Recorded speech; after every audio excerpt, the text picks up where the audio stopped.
So podcasting is everything and nothing at the same time. And you know what I mean? And it's one of the weirdest things ever, because to describe...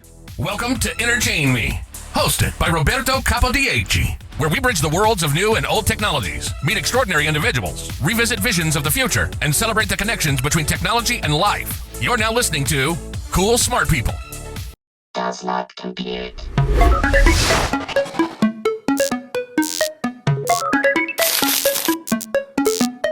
Does not compute. Hello everybody and welcome to another episode of Entertain Me. Now, this is a very particular episode. It's like if we were like a religious sect and we invited the Pope to speak to us. Today we have a guest, is Vincent Quinn. And now, I say correctly, Quinn? Vincent Quinn, is that correct? Yeah, that's correct. Yeah, okay, it's good. I mean, sometimes simple things are more complicated. He is specialized in help business to start a podcast. So you understand why I'm saying this, you know? So I feel very judged and controlled and measured in this moment because I have here as a guest the guy that knows it all. So he has a company. Let's do a small introduction on Vince. He's a co-founder, the creative director of SPX Production. And, you know, as I was saying, he help business start podcasts and use those podcasts to, bring marketing in a more powerful way to our audience. And he has also a podcast that talk about making podcasts for podcasts and so on. It's like those infinite mirror kind of thing, I guess. And it's called It's Not Just Talking. All right, so let's get into it, because on my side, I am, as everybody knows, technology, decentralization, and these things. We have a point in common in the conversation.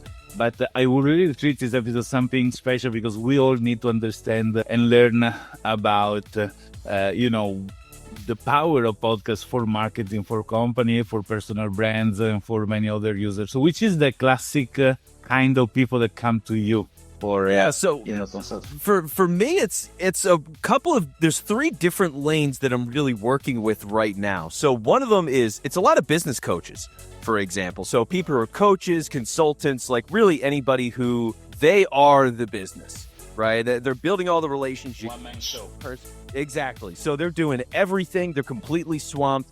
They know they need to post on social media. They hate doing it, but they've got all this information and they want to draw in more business, and they're trying to figure out creative ways to do it. So they're interested in podcasting. Like, that's one major bucket that And I will get back into this kind of a profile, because I have a lot of things to to say about this life coaching people that... anyways, let's go though.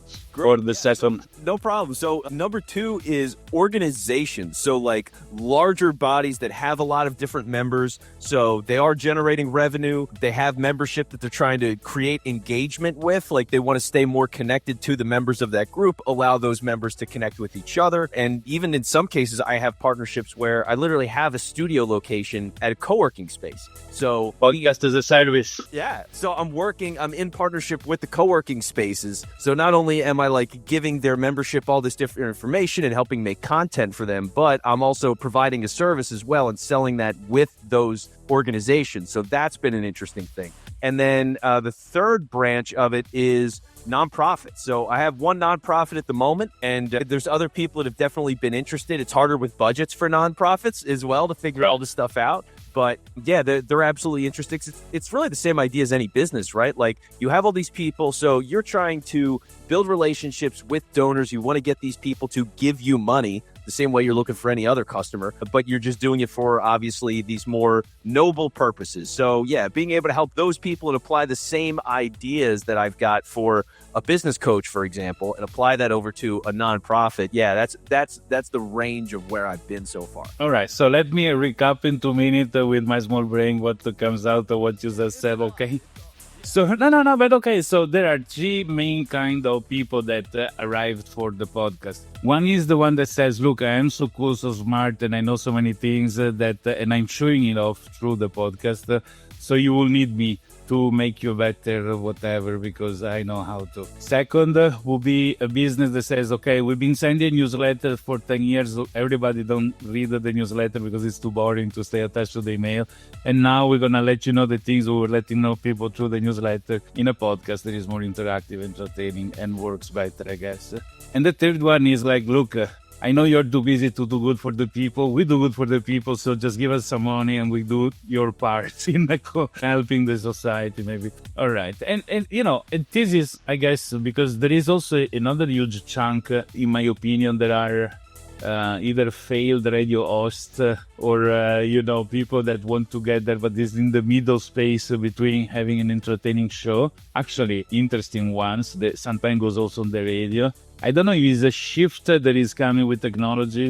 Less and less people listen to the radio, the actual radio, and more people is on the on-demand aspect. Like the television, I have Netflix, so I'm gonna check the video that I want when I want to YouTube, and this is happening with audio content. So I go from radio to a podcast where I can get the content that I want when I want. So there is maybe a shift of this kind of people as well, because I guess.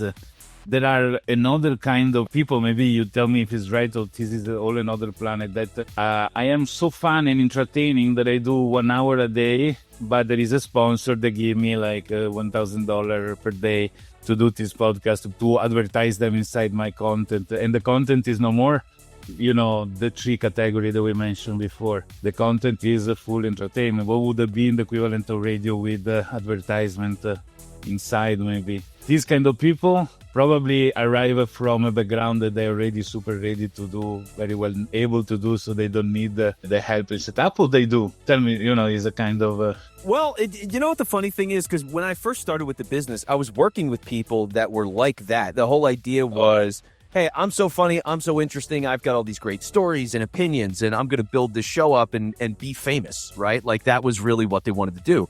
But I'll tell you, 99% of those shows fell apart. And fell apart quickly, right? Yeah, like... But I mean, like, when you work in a radio, the radio has a certain amount of hours of broadcast. I've been working in a radio when I was not working, I have to say. They gave me a spot, I was doing it for free. They say, find your own sponsors. Okay. But this is the amount of hours that they need to fill in a day. So if you're good, you stay. If you're not good, you're out. But if I make a podcast, I can be the worst in the planet and nobody is stopping me from actually publishing it. Maybe nobody listens to it later. But... Yeah, no, that's completely true. I mean, to some degree, they're almost zombie shows, right? Like, they have nothing to them. Nobody cares. Nobody's ever... No, even the mother and the brother and the sister listen to them. Yeah, they get 3 downloads every single episode, but you know what? They've been doing it for 8 years, and they're just it's their thing. I promise you, I met something like this, and I really admire the consistency and the capacity to keep going, like in front of something that you say, oh, why you do it? You're addicted to it. Is your needs, your psychotherapy, maybe. Because that's another thing that can probably, be the right push or the right reason. Yeah, and it's on some level, like, I'm with you too. I respect those people because they're so committed to it and they have such a passion for it and they want to keep going. The only thing for me is, it's like, okay, you have the passion for podcasting, you want to speak, you want to run a show, but like, make changes. I mean, like, if it's not working and if you're truly trying to get it somewhere, then why aren't you making any changes to actually see if you can get it to that place? Like, if you're not willing to change, you're not going to see results, and ultimately it's a hobby at best, and on the worst, it's just a complete waste of your time. I seem to see the word, the really honest banner for one of those things. I used to speak by myself a lot, but now I bought a microphone. It's something like that. Yeah. Okay. So, I mean, like, I guess the spectrum of the reason why people do podcasts is more large than those that actually need to hire a consultant or an expert like you in order to set it up and make it working, because they have a very precise goal out of it, sell a product rather than inform people, rather than, convince people of not doing actions. So yeah, I mean, it's such a fascinating thing. I think if you were to boil it down to 2 specific things, I mean, podcasting is really entertainment and business. And essentially, when you're doing it well, it is both. right? So if you're an entertainment show and you're super successful, hey, great, but you're making money. You have sponsors. You might have premium content. You might be selling merch. You might have certain live streams you do, like whatever, live shows at theaters. So like there's so many different ways for that. And then obviously the other extreme is, hey, I'm just looking to bring in clients and do all of this, but you need some level of entertainment with that. If you're going to keep people's attention, actually have them listen, you need to be compelling at the very least. So like, yeah, so to find the balance of those two things is really hard because there's plenty of people that are incredible at business and not entertaining at all. There's plenty of people that are super entertaining but terrible at business. So like finding that middle range where I can help people, where it's like, hey, you have a good show, you have a good audience, but you need to tighten up a lot of your different processes and you can be even more entertaining. Let me coach you up on some of these things where you have better topics, you're introducing the show better, you've got better questions when you're interviewing. But if they need an audience and they need to have made some money and have expected income to be able to have me on board. So yeah, it comes a very, like, it's easier for businesses where I can get in on the ground floor because I can say, look, this is your marketing, right? So one, here in the US, it's like, I'm a tax write-off. You know what I mean? So great, I'm your marketing team. So let's do that. Let's flood your social media accounts. Let's get guests on the show that can be potential clients and things. Like I can manufacture business for people. And I could do that for somebody who's basically bootstrapped. So like that's a pretty cool thing and an advantage that I've got. But yeah, for all these other entertainment shows, like you got to earn your audience first before it's even worth the conversation. It's just totally. In fact, I want to go on the other side of the river now and profile the people that listen to podcasts because it's not so obvious that everybody's interested. Because the classic, I say, meme is the person jogging with the iPad on the arm, listening to podcasts. And the second one is the long-time commuter that is to stay in the car for 1 hour or on the train or on the bus, whatever. They listen to the podcast. But in fact, who are the classic person and how you get to them? Because there's another important thing, because you may have the person that absolutely want to learn about the culture in the Amazonic forest. And on the other side, you have the guy that, has all the knowledge about culture of Amazonic forest, but, how you bring them together. Yeah, so the range of podcasting is really interesting. Like I was looking at data very recently just about listeners all across the U.S. And in this study, they measured it for people that are 13 years or older. So I thought that was interesting in itself, right? Like you're analyzing the market and you are looking at minors in that market. So that was like, oh, okay. But there are a lot of younger people because when you think of all of these athletes and celebrities, influencers, like they all have shows, which means it's easier for these kids as well to, whether they're listening to the podcast, which they may or may not be, but more likely than not, watching that on YouTube, like just putting it on TV and watching the show like a television show.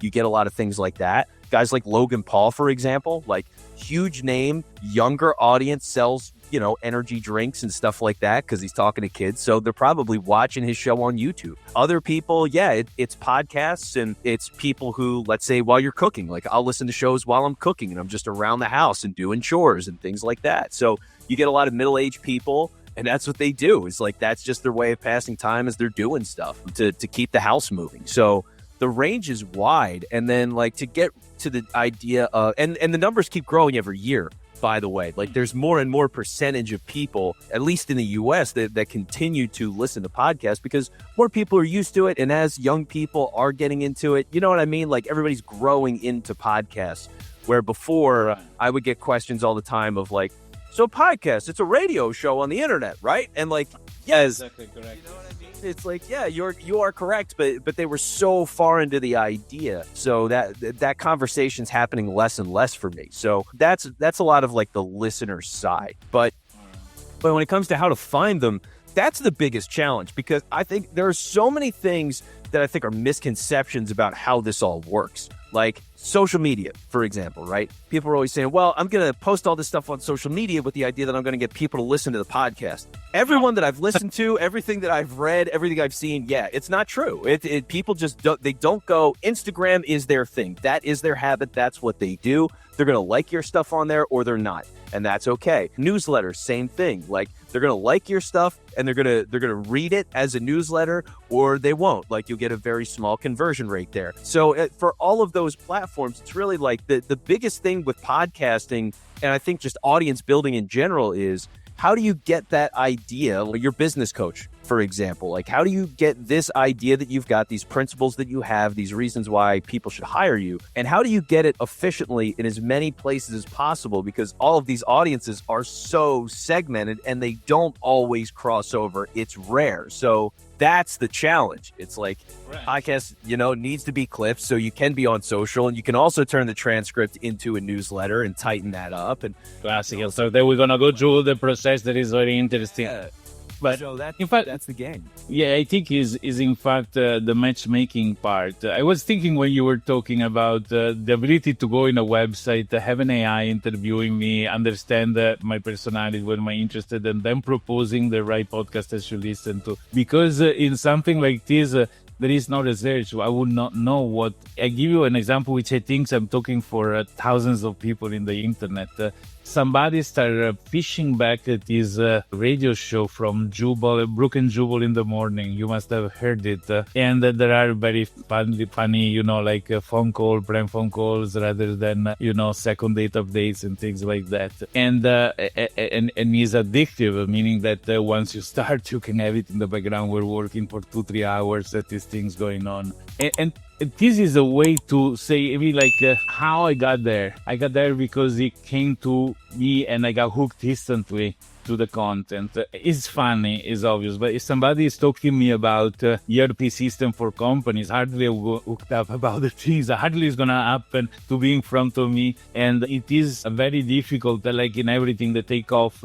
Because basically, if I am like a very famous influencer in TikTok, because I can do the funny dance, I have, 1 million followers, it's easy for me to set up a podcast and get a few 100,000 people to come and listen to me. Is when I'm not the famous influencer that then I have a little bit over time to start collecting and then the word of mouth, maybe if my content is of quality. Now, I wanted to ask you one thing. Have you heard or you have used or you saw Notebook LM by Google? So I have used it.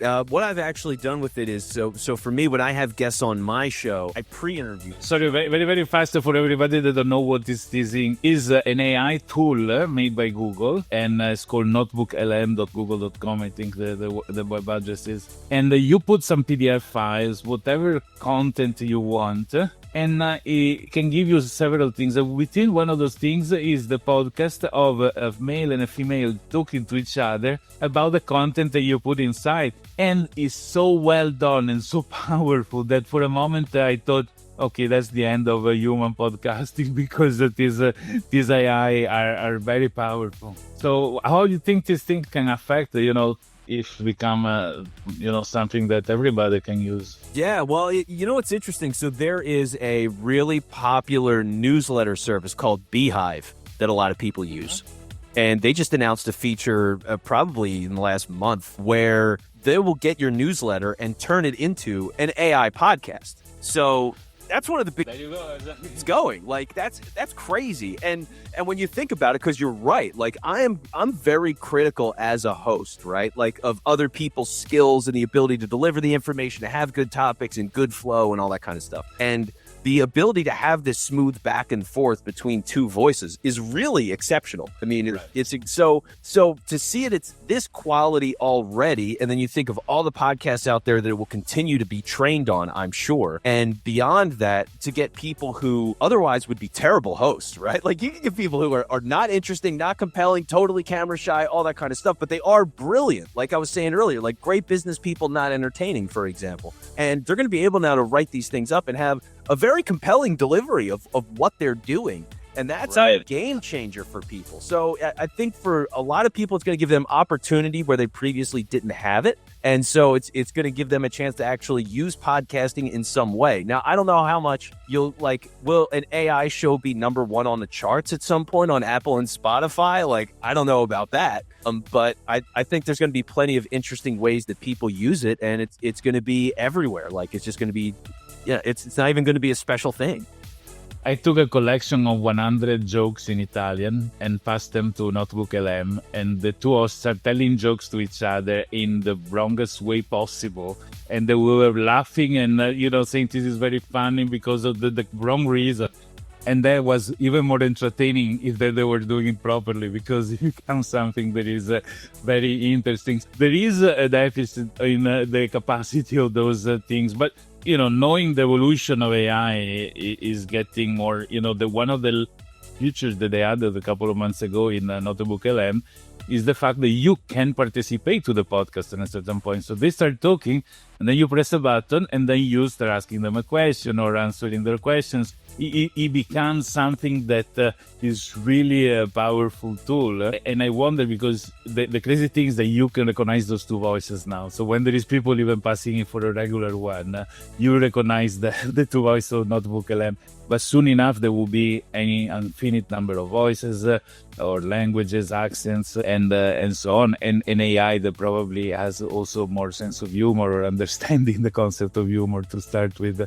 I wonder that the production of content can be so customized that I can have the best podcaster, Joe Rogan, to voice and intellect, if you want, through an AI, to prepare a podcast just for me, which I'm going to be the only single consumer of the content. An AI allowed to do something like this to these days. Just with the amount of time that we've been talking now, we can have an AI to reproduce our look and our voice, and have the content specifically to make a marketing product for one precise company that we're talking about them, talking about the problem, talking about the solution specific for them, and we can deliver as a marketing tool a one-off podcast that really goes into the details of their own specific needs and so on. I think that there is going to be an evolution, like in the way that sharing of information through this podcasting, if you want, how you will call it as a category, is going to bring us some very surprising things. What's your take on it? Yeah, one of the things that's been really fascinating to me is I think using podcasts as a way to be almost a walkthrough for people of different things that they're doing, right? Like, let's say, okay, you're going to the doctor, you have a certain thing that's going to take 4 different stages to go through. Hey, we're going to first set you up an appointment with this. Then we're going to test you for that. Then we're going to do and plan this thing. And then we're going to do surgery, or, you know what I mean? And like, to have a podcast that is, hey, so by the way, here's what this process is, and here's all the things that go into it, and here's all the things that we're going to test you for, and how you should prepare for it. And you know what I mean? Like, it's going to be so easy to do that and to customize it to the specific person that you're talking to. Like, you're going to be able to just make unique feeds for people that guide them through those processes step by step. And it's pretty amazing to think that could be, that could come up any day, and I wouldn't be surprised. Right, yeah, today is possible already. It's not something that we need to wait the future is. And that's absolutely interesting, as if for those where the podcasting format is the good way to rely information and to receive information as well in the brain, is probably a very good tool that can be put in place. That's another interesting thing. And podcast formats, there are so many different kind of formats that podcasts may have. Is everything okay? Yeah, just I've got asthma, man. So yeah, once in a while my chest, it's just like, and I don't want to be like wrecking the show. You know, I don't want to be grossing everybody out as they're listening. So absolutely no problem. You see, that's something else AI can remove without in automatic. But in fact, they actually do. It is easier. For example, I created a sort of a mini panel with 2 other people to make a podcast about metaverse, when it was the moment of the metaverse a couple of years ago. And one was an architect, so the architecture inside metaverse. I was the technology guy. And then there was a field psychologist for the relationship between people and spaces and nature, like this. But what I feel was a big obstacle for one single guest to find from 3 people, is a little bit, frightening or, difficult to manage. So the classic podcast is the person alone talking about something, 2 people talking to each other on one side, or one guest and one host, like we're doing in this moment. Which are the best formats that you think are the winning formula? Yeah, so I would say for the different paths, there's different successful ways to go, right? Like, if you're a business owner, I think a lot of times go solo first, right? Because the thing is, people are always, and this is the biggest problem that I see, is, okay, you own a business, you're doing this as your marketing.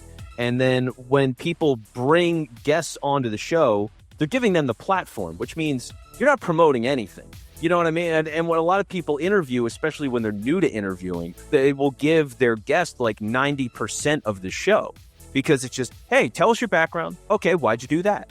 You know what I mean? And the guest is talking the whole time. So it's like, you're not building your business that way. Don't do that. You know, unless you're going to have a real conversation and it's a true back and forth and you have input to give, then don't do that. Or the guest is inside the company, maybe a developer that explain how to solve the specific issue. Exactly. Yeah. And that's like a great scenario for it, right? And it's all in balance because you should have episodes where it's just you or have segments where it's just you and you're giving all this information and building trust with people, which helps you get easy clips and just be a better public speaker and all that kind of stuff. And then the other side is, show off people that are in your business, show off strategic partners that you've got. If you have clients that you've had good wins with, and you can get them to come on and give you a natural testimonial, basically, like, hell yeah, get those people on, but make it a conversation. So, like, as a business owner, then you're getting everything you need out of the show, and that's the approach there. But from the other side, if you're doing something that's more entertainment, as much as you can get another person on the show, the better, right? Like, it is entertainment and people want to be a part of something. And when you have a second person, there is chemistry. You can build inside jokes and you can add rhythm to it. Like, even being the most entertaining solo person in the world, like Bill Burr, famous comedian, he just talks for an hour. And is it funny? Yes, it's funny, but he's one of the rare people that can get away with that because he's one of the best comedians going, and he's been doing that show for years. So, like, if anybody else tries to do that on their own, it's an impossible mountain to climb. So, get somebody else, and at the same time, think about all the work involved too, man. I mean, you're trying to build an audience, run these accounts, come up with content. You'll probably want good guests on that show as well. Like, get somebody else to work on this with you so you can go and build it, because doing it on your own it's hard work. Absolutely. It is also true that the questions of the millennial will be how you get to become a Joe Rogan rather than how you get to become a guest for Joe Rogan at the same time. Is a multifaceted thing. So, and also format-wise, I notice I have a small panel with another 3 technologists, and we go talking for 2 hours, 3 hours, and how we are now, starting very natural from the beginning. But usually, mostly for guests, at the beginning, people try to keep up a sort of a persona, and with time, and this is classic in Joe Rogan, after 3 hours you talk with somebody, they are themselves. They are 100% themselves, right? So they take out the true persona that they are and not what they pretended to be before. But which is the road to success in these terms? Let's forget about business marketing tools as a podcaster, but or maybe even for those, because sometimes you can have a podcast that is a marketing tool that yet become a very important one with an important guest and so on. Surely it's not something that happens in a month or 2 months. It takes years, I guess. But where is the factor? Where is the step up? When happened the moment that you step one level up, and which are those levels to reach? Yeah, so when it comes to like really going and building that audience and getting a big following and sponsors or all those things that people want, like the simple truth is that guys like Joe Rogan, they came up when podcasting wasn't a thing. They made it a thing. And so you get this opportunity of being a front runner to it and having that longevity and that audience built in, being able to make money off of that show before other people, to have a budget, to continue to do marketing and all those other things. Like, having the lead was the big advantage before. Now everybody's got a podcast that covers so many different ranges that, one, you need to be specific, right? So to truly like build an audience, you need to be specific. I think you need to understand that in some cases you're going to have a very, and this is for entertainment shows, you might have an incredibly tight niche. So your scale of what success is a little different, but you're going to be the number one, the biggest fish in a small pond, right? That's one success avenue to think about. If you're thinking about otherwise truly being on that biggest scale, the biggest names, the biggest guests, the most downloads, that kind of thing, a lot of it's going to be marketing, honestly. Like, you need to get people aware that this show exists. You need to advertise it consistently. You need to guest on other podcasts. You need to advertise on other podcasts. You're going to have to do general web advertising. You're going to get PR. You're going to want to be nominated for awards and do what you can to go and win awards. Like, all those things that can add the status to it, where your average person hears about you and you can become a household name. it's a whole different game, but that's what you need to fight for, is you need to be like a truly elite marketing machine, along with having an audience that absolutely loves you and is super enthusiastic about the show and is talking about you to their friends, so you're getting the word of mouth and they're tagging you on social and engaging with all of your stuff. Like, you need both of those things to go together. But if you're not willing to at some point invest in the show in that way, where, hey, I'm going to spend this much money to advertise on other podcasts and like run a campaign for my show, then you're going to get stuck, because there's just so much competition out there. And if you want to be truly elite, all of those people spend big. They're backed by studios. They get paid tens of millions of dollars in some cases. And that budget, half of it, it's going to go right back into marketing. Right. In fact, also the setting, so is a full-time job, is something that hardly can stay as a hobby unless, as we were talking before, it's just something you do for yourself and not for creating something that generates. But I would believe also that in the moment that he has even a little bit of traction. I noticed as soon as I reach a couple of thousand subscribers in my YouTube channel for the company, where only business content but very nicely made, I start receiving a lot of requests of sponsorship and so on automatically. They know that it's a niche, they know that, is something that has listeners. So it starts making sense to take the revenue and investing in marketing to grow and bring the gain up. Even if I was surviving without the revenue before, why I should need it now? There are people that something I noticed very importantly is that it doesn't matter to buy the Sony camera, the super things. A good iPhone is very good enough to do 80% of the job. Subscription to a couple of websites are also something that are, just enough to manage all the things that, a podcast requires. Not making names because I don't want to sponsor, but we ourselves manage to, meet each other through one of those websites for podcasters. What is the best? So there should be like a sort of a checklist for a person to say, okay, this is an opportunity I want to pursue. It makes sense, doesn't make sense. It may be successful, sort of, I'm 450 pounds, so my career as a soccer player wouldn't be a very great career. My checklist is very short, unless I do something equivalent to this. But for somebody that says, how can I know that I'm putting myself into something that makes sense rather than not? Yeah, so a couple of different things. I mean, really, first off, it starts with defining what your goal actually is. And I think a lot of times people aren't willing to be honest with themselves about it. Because think about it, right? If you're going to do it to be famous, just say it. Like, I think sometimes people are like, oh, I don't know, I'm doing the show, and it would be great if I was really popular, but I don't know. And it's like, look, just say you want to be famous. You know what I mean? Like, that's fine. Everybody's thought about it at one point or another. So if that's your goal, fine. But you can craft everything knowing that that is your goal. So if that's it, great. If it's, hey, I just want to build more community relationships in a certain space, great. If it's, hey, I'm building this show like we talked about from the business side, because I've got a high ticket offer, and if I can sell 2 or 3 of those a year through my efforts with the show, great. But figure out what that is. So that's number 1. Number 2 is test out the concept because if you haven't done the show yet, do an episode of the show. And don't tell anybody about it. That's one of the biggest things for me. Is it's like in television. So, for TV, they have pilots. So the studio says, yep, make 1 episode. We're going to see if we like it. And that's why half the time when you look at a TV show, the first episode is literally called pilot because they didn't know. So do the pilot, see if you like it.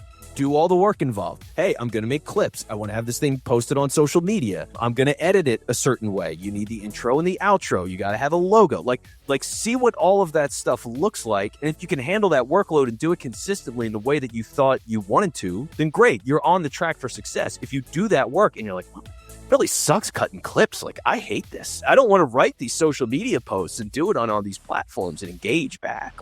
It's just too much work. Yeah, don't do it. So if you're really trying to figure that out up front, set a clear goal, decide what your show is, and if you can do the work, and see what kind of competition you have in the space as well. So if you're going to do a show that's exactly like something else that is out there and a juggernaut, well then, unless you're better than them, which is going to be very hard to do right out of the gate, especially without experience, then you need to have something that's different about you that gives that same audience some reason to go to you, at the very least in conjunction with that show that you're competing with, right? So you got to find that lane within your space. I noticed sometimes it's just a strange voice. People have a very unique voice. So maybe that, just that brings back, because I think it's important for the audience to recognize what they are back into. If the things is so different every time, is confusing, right? People need many stand-up comedians, which is actually a category that I think is the highest category of stand-up comedy and podcast. They get very, very... So many. Yeah, exactly. Stand-up comedians have recurring jokes. There are stand-up comedians that make always those 2-3 jokes in every show they do, because people is waiting for those things, right? And so there are a unique set of aspects. So they create a brand around the content. So I was wondering, probably even when podcasting, there should be like something, a signature, hidden inside the content that make people, okay, I'm safe, I'm where I want to be. Well, yeah, there could totally be those things. I mean, whether it's a silly little bit, or some people like having a consistent greeting that they do, and that's always that way to welcome people in, and it sets the tone and makes them feel comfortable because you greet them the same way every single time. Right, exactly, correct. Right?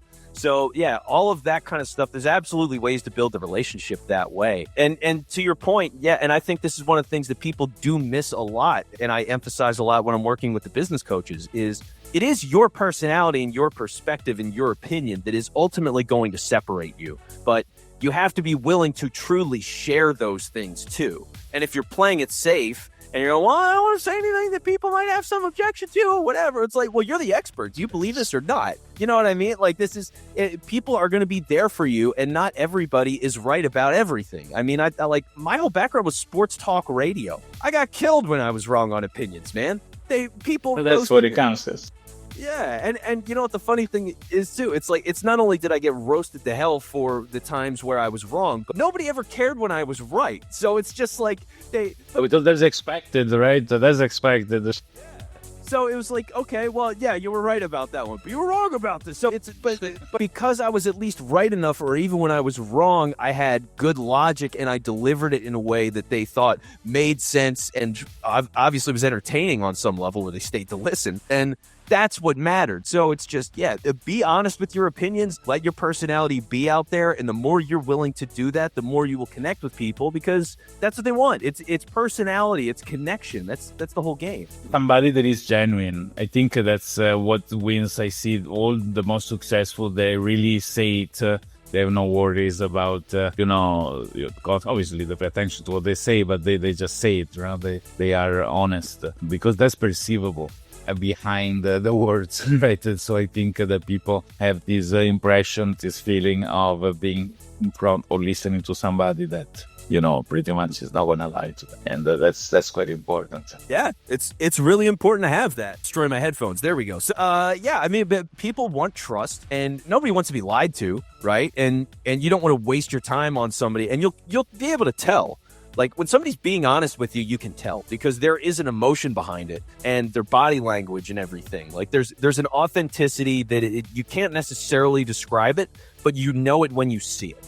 And that's why so many people can be compelling to just get up on a stage and talk about stuff. Like politicians, if people think you are genuine, they will rally behind you, or they'll hate your guts, but they'll at least know where you stand, because you're, you know what I mean? So, like, that's what it comes down to is, how do you present yourself in a way where you're honest, you're compelling, you're giving information, and you're doing that consistently in that same space, so people know that, hey, every time I come back, this is the lane that we're in, and this person I think is tapped in. Basically, is this host saying what I think and feel? And that's what you're trying to tap into. Yeah, you need to be a little bit the Facebook newsfeed. You need to present also what people want to hear.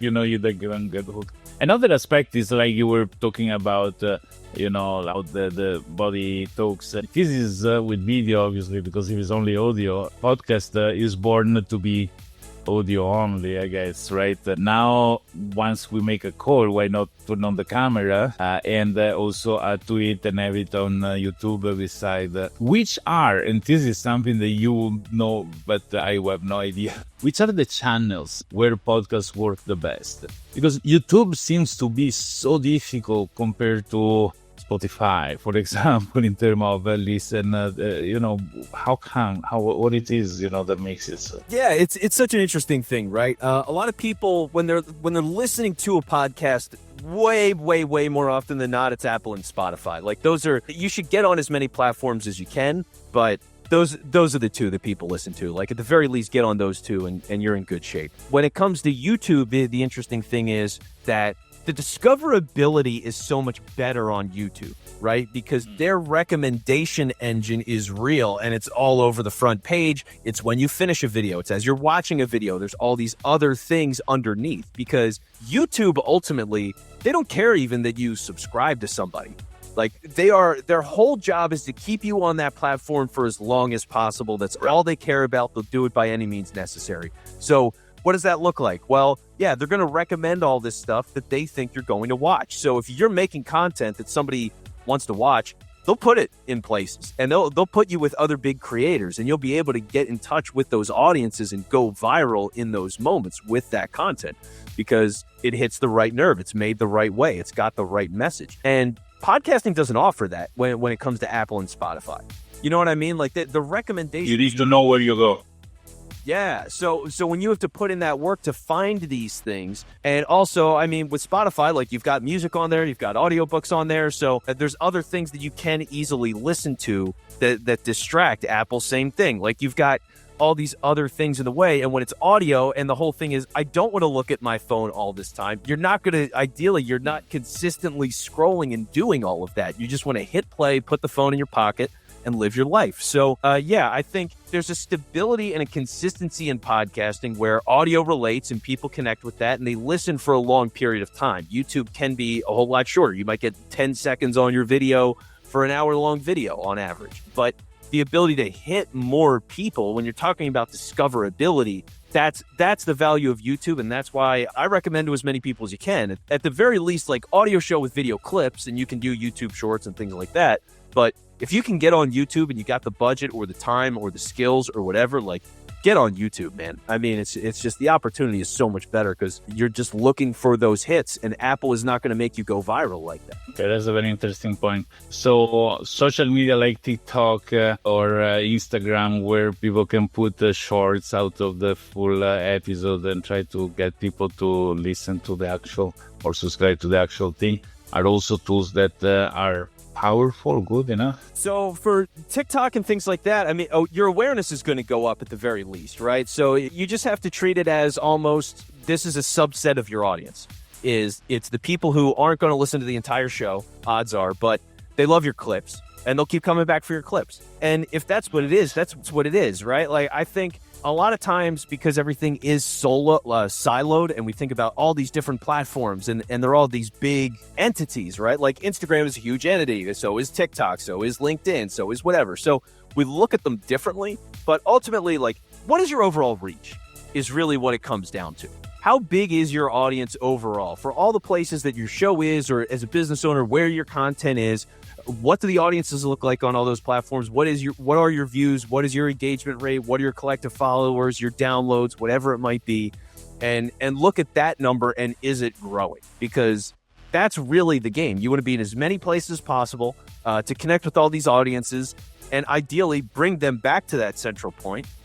The ability to bring those people over is always slim, like we talked about earlier, right? Newsletter conversions, short clip conversions. It's not how people typically consume their content, so odds are they won't go there. But keep giving them the chance, and over time, even if you're getting, 0.5%, if you've got 5,000 people to follow your newsletter, well, then you're slowly getting a couple of people all the time, and you're getting a small percentage of your TikTok audience and your YouTube audience, whatever. So yeah, you just got to play that cumulative game and wait for it to pile up. All right. So where brings podcasting to? Okay, obviously we need to know the objective is selling the product, promoting myself, etc. But in the evolution, because I'm going to grow my followership, I'm going to have a lot of people listening to me. It's very easy out of podcast. For example, in the Italian television, for example, I talk because I'm Italian, a lot of YouTubers end up working television. The YouTuber became a sort of selections of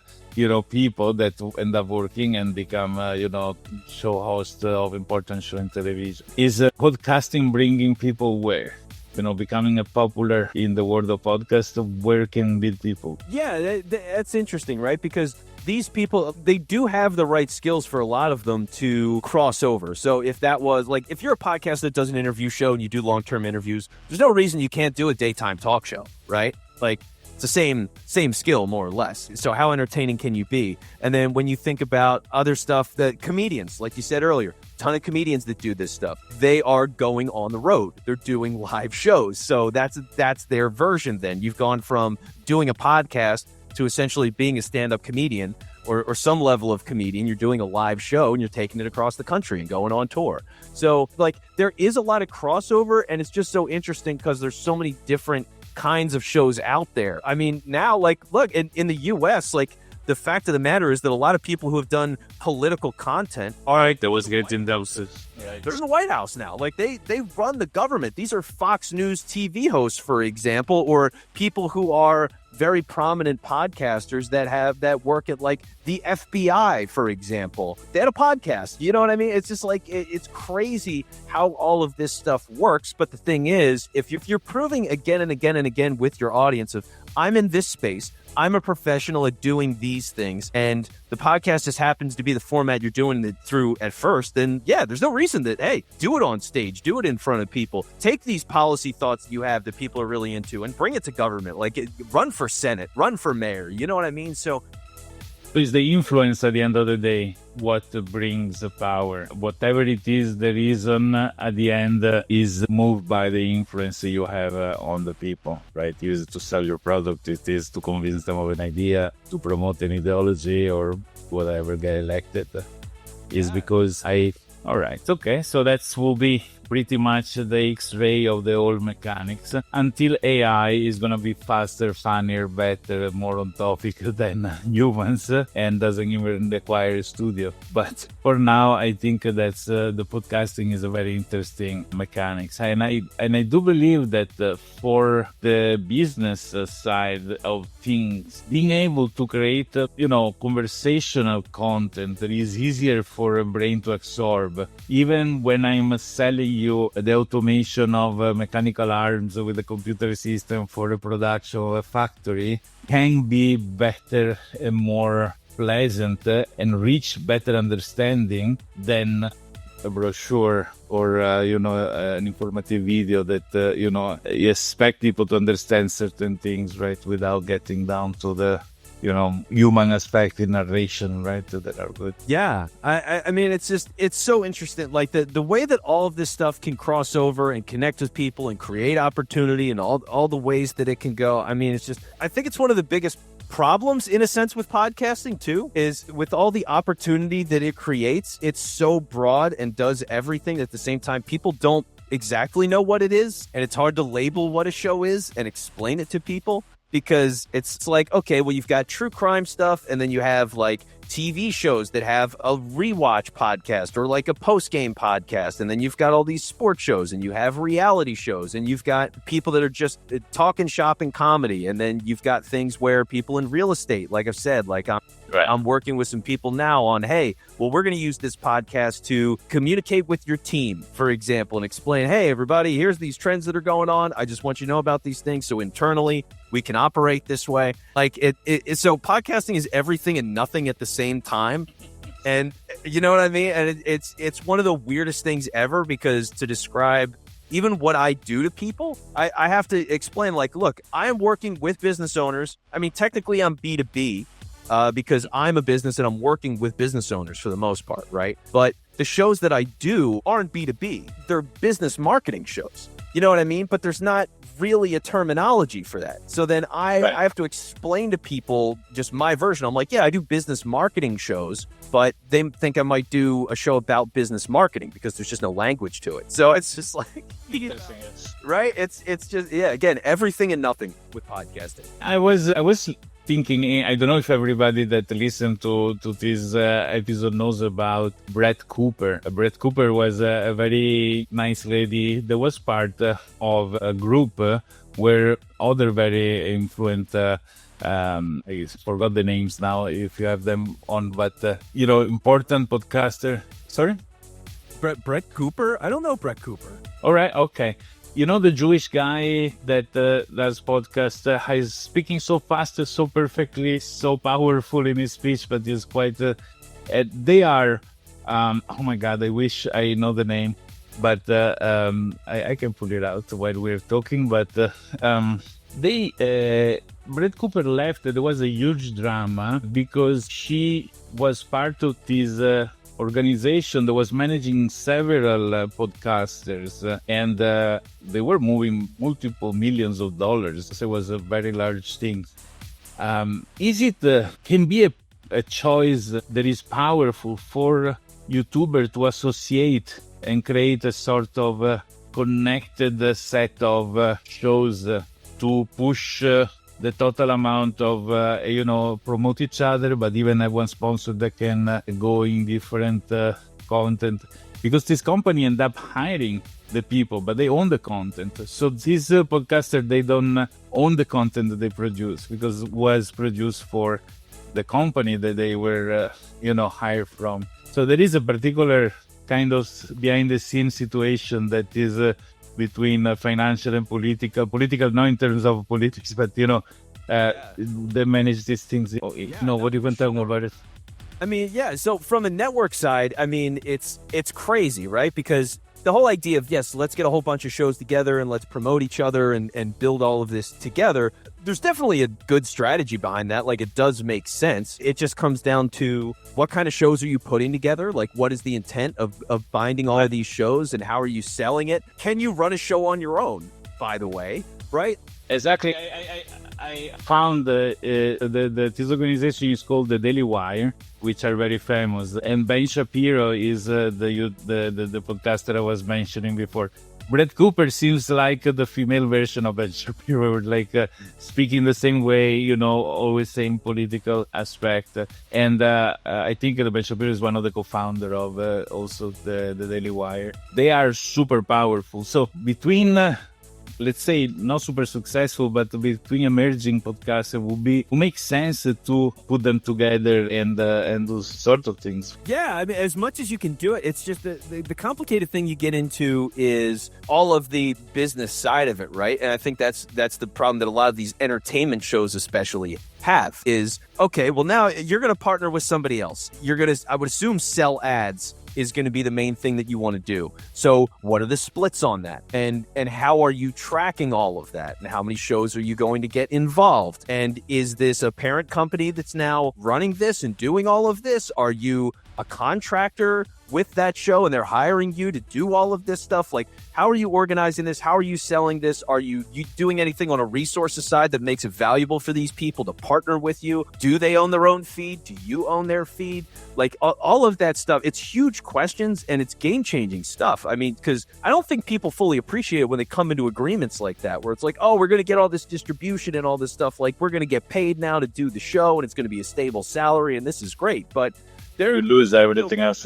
Yeah, you can lose everything. You have to completely start over sometimes. So, like, it's a major risk, and everything is case by case. So I'm not going to tell people what to do, but yeah, don't just jump into that, or don't jump into just joining a network for the sake of it. And at the same time, don't just start a network either, because now you're responsible for all of that, and you've taken other people's shows and told them, hey, I'm going to sell for you. Like, have you sold before? Do you have sponsorships ready to go? Do you have contracts in place? Do you know what those rates are? How do you check all of that and make sure that all the ads aired properly? Like, do you have those systems? So it's a lot to consider, and I get why a lot of people want to do it, but yeah, hard to execute and dangerous in a lot of ways too. Right, but as a podcaster that get invited to join something like this is also something that for what I was mentioning before about Brett Cooper, she's an actress, maybe child actress, and then she started doing these things. And obviously, being part of the Daily Wire was giving them a production and editing that were very powerful, because after she broke up with them, she started their own show. And I promise you, is way, way less entertaining. And, you wonder, is still her? Is she still talking? But, just the editing, for example, will give a huge difference. The ambience, the colors, the light, the how the audio is filtered, etc., etc. So probably, like a professional settings, a professional studio with the right capacity can give the extra plus that many people need to do the step up. Yeah, oh, for sure. I mean, you can upgrade the production and things that give you that extra flash to get people's attention, to stay longer, to make them realize that they love the show and everything else. And I think on a bigger level, honestly, the value of a producer is huge. Right. Think about it, right? Like, one of the things that I do with a lot of people that I work with is I help them come up with topics. And it's hard work, right? And to come up with a good topic that people get, that has a lot of depth to it, and to be able to understand, okay, over the course of 30 minutes, 45 minutes, an hour, whatever it might be, like, here's the general path that we want to go on. These are the things that we want to explore within the topic. Not every host has that. They're compelling on... Absolutely correct. So, yeah, like, organizing all of that is a huge deal. And a lot of times I think that is a major change that you see, is it's not even just the production changes, but they don't have the same producing behind them. Right, correct. You don't have that, they fall off a cliff. But here's the interesting thing, too. It might be that that person left Daily Wire and they got a fifth of the listenership that they used to have. But if they're making 100% of the proceeds... You know what I mean? They might be better off with a smaller audience, and that's the fascinating game that you play with. Absolutely, is absolutely what happened. Yes, yeah. And funny enough, that they took her producer and they make her the host, so they kept running with the same channel, but the producer became the host. They trained her to talk and act exactly like the previous lady, but it's been a failure in every direction. But it's absolutely true. If, you get rid of and you get free, and there is a no-compete agreement that allow you to do certain things, you may be better off out once you reach the popularity that... When she opened the YouTube channel, she made 1 million subscribers in 5 days because we're all the people going after her. Yeah, it's crazy how that works out. And that's the thing. So, like, she gamed the system perfectly then, right? Hey, I work for this network. I build up my name. I get this huge following and all this credibility. Now I leave. I start my own thing. I've got all this audience. I bring all these sponsors with me from the get-go. I'm an established name and personality. I've got an audience. I've got it from the jump. So I can charge all this money, and I own all of it. Like, that's, good for them. They yes. In the bigger way, the way that the bartender moved to work in another bar, and all the people follow them because they like how they've been served, All right, so I guess to recap this 1 hour of conversation, right, that we had, we flew because it was a very nice and funny conversation, also educative conversation. There are 3 kind of people that need podcasting for business, which are coaches of any sort, and which are a company that use it as a marketing tool for the service and product, and NGOs, a non-profit organization that want to collect donors or, brings to the attention to the people about their actions. And on the other side, what we really distill out of all this, that the power of getting a successful podcast is the influence that you have in the audience, which can be used then for those 3 scopes or for others based on the intention of the person. But pretty much the influence you have in people listening to you is what is the value of making a podcast successful. For all the company, there are people that has a business, they want a nice and funny and very well-informed person to help them. The website for Vince Quinn is sbxproductions.com, and so you can reach Vince Quinn there. Internet is international, so once somebody can speak English, I don't know if you speak other languages too, but they can work with you. Doesn't matter where they are in the world. This is something I do out of my heart because I think is a very interesting kind of things, and I think is the direction the planet is moving to, racing with AI on the other side that makes podcasts on demand. So let's see what happens. But thank you, Vince, for coming to my little and non-famous yet show, but with the future in front of us, and hopefully we can have another conversation in a few months and see how things work. Yeah, no, Roberto, this has been awesome, man. I've had such a good time. Thank you for having me on, and let's keep in touch. All right. You've been listening to Entertain Me, hosted by Roberto Capodieci. If you're not subscribed, you better smash that subscribe button now, or else the robots might take it personally.